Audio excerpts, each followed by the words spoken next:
And when they were discussed, or when I discussed them in my experience, it wasn't as deep a discussion as the casebook was trying to initiate to begin with. That was sort of dismaying. And the teacher in that class, about halfway through, just said, let's do a reset. She took a survey of everyone in the class. She collected the responses, and she said, like, let's... I'm pissed. I've reviewed the survey, and it seems like people aren't... They better. Is someone speaking? Sorry if I'm being narrative or something. I can't really see what's going on. You're fine, Graham. Okay, thanks. Yeah, the teacher conducted a survey, and so she sent a survey to everyone. I don't know if there was full participation, but like pretty close to full participation. And the results, I think she said, were like 25% of people felt scared to talk, and she wanted to like recalibrate. Like that's not talking. That's not talking as a okay. Talking as a group. She was sort of talking as a group to the group of the class and saying like, all right, everybody, like let's reconsider like how we can be productive, because I think it's been contentious or hard or whatever. So like let's rethink about things. And what happened after that is Allie posted something on Canvas that, in my view, mischaracterized the survey as like a personal attack. And sort of, I don't recall the specifics, but it was very specific and citing sources, I think, and talking about how basically it was inappropriate the way the teacher had conducted it. And it was so grossly like personalized that I considered responding to that post, but refrained because I thought it was the professor's province to respond there ultimately. Like it was, because that for me, it was just like, this has been going on all year, sort of like questioning how the professor was teaching and, raising. Objection, we need the tapes. We need the tapes. Tapes. That's all I'm going to say. I was seeing you have the opportunity to respond and ask questions later.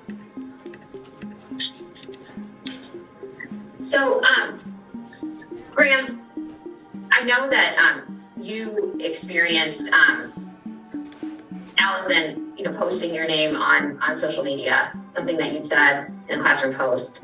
How did you feel about that? Yeah, I was sort of fearful.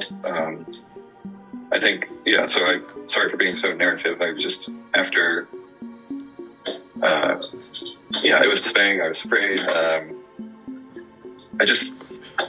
The next week or something, she called a student a racist for saying something about Black Lives Matter in class. And posted all these articles proving he's a racist, and people would say, yeah, I agree with her, I agree with Allison on the Canvas post.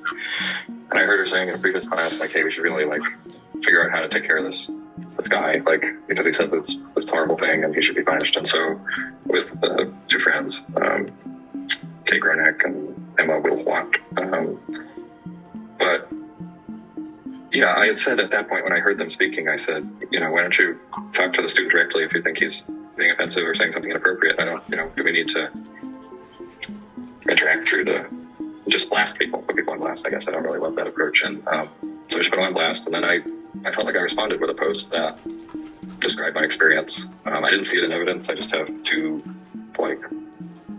things, one of which is an anonymous letter and the other is a email I sent after talking to Allison. But I put a post and I put in there my experience, and I thought that I was really hoping Allison would like reconsider how she showed up at WashU and in the classes.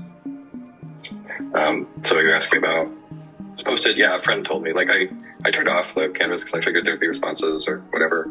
The question for me had become like, not are we talking about race or are we talking about protected minorities? It's like, how egregious and like hurtful can your conduct be without it being addressed, kind of. Because I think I'd heard, I don't know if this is valuable to what you're talking about, but I'd heard throughout the year, like, if someone at orientation had like posted something about Allie and she'd researched their like Twitter backstory and found some dirt on them, and then another guy had like shown her some kind of sex contract and he had gotten his reputation destroyed. So there's just this overwhelming like people kind of like telling me like, this is outrageous what's happening in class, but like I don't want to talk to Allie. No one wants to confront her. I thought the professors would confront her. No one would confront her about like borderline comments in my view. So I just did it, and I sort of put in the post. The witness is talking about the Title IX, but I can't talk about the Title IX? You have a chance to respond in a moment. So did you feel like, how do you feel like, Allison's habits of taking what students have said and blasting them on social media, how do you feel like that impacted the classroom and social dynamic at the law school? Yeah, so I don't go to that first because it's like necessarily speculative and it's a controversial topic, I think, but yeah, also hearing about in writing class or like posting things like, here's a rapist, take a picture of people. It's like, yeah, you don't want to cross this person. I don't want to cross this person. Like everyone has less than zero time. Like we have more than we can deal with. That's like the nature of the beast in 1L. And everyone knows, like if you, and I'll say that, I know it's not like objectively true, but everyone knows, like if you bring this up with Allie, like it's going to be a thing. Like it's going to be a throwdown. You're going to be dragged through the mud. It's going to be rancorous. It's going to be personal. And, you know, for any individual person, it's not worth the risks of like engaging in a dialogue when the other person is just going to use it, in my opinion, like manipulatively on social media, either mischaracterize it or, you know, use you as something for her Twitter followers to like gobble up. I think it cheapens the dialogue. I think that it makes it like very ordinary corrections or like, you know, people disagreeing didn't happen maybe because there's that threat of like external exposure and or external misrepresentation. It's as if like, you know, maybe I'm a space cadet and maybe, you know, two other people are misbehaving for other reasons, or who knows what the class constituency is like. Most of us worked hard to get to law school and we're trying really hard to learn and like figure out what's going on in class.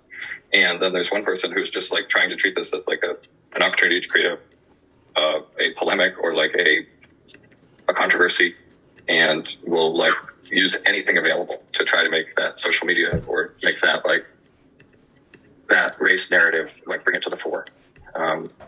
Yeah. And so afterwards, I felt like the post I had done kind of what I said, I asked Allie not to do, which is just put people on blast. So I talked to Allie afterwards face to face and sort of said like, I know this must have hurt, and we went through different issues, and I got her point of view, and it was quite valuable for me to talk to her.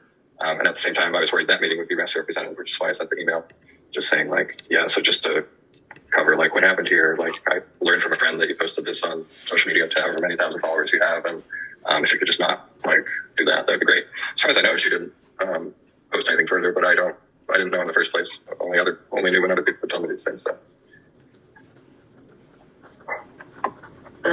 Is there anything else you think the panel should know, Graham?